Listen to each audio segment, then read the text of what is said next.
Pupunta tayo ng Divine Mercy sa may El Salvador.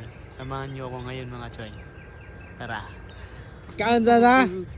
Biyawas ka nga. Para sa? Kaliwa nga. Para sa kalibanga. Puti kayo nong, pero ang liog itom kayo.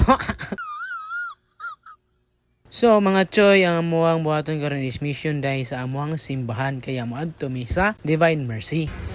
Laan good.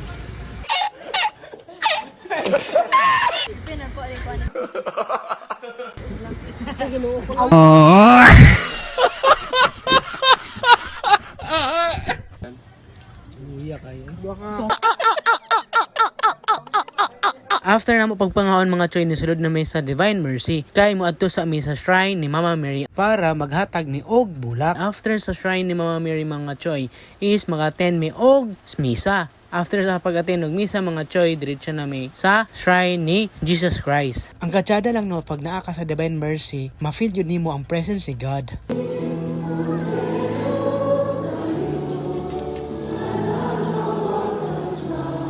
After sa misa mga choy, niadto na din mi sa shrine ni Jesus Christ.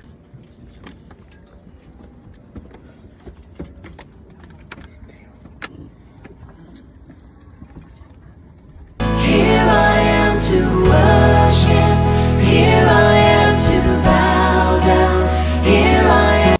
Huli namin mga choy. Thank you sa baba na. Super blessed. Kasi nakapunta tayo ng Divine Mercy. Thank you na po sa pag-uban mga choy. See you in the next video!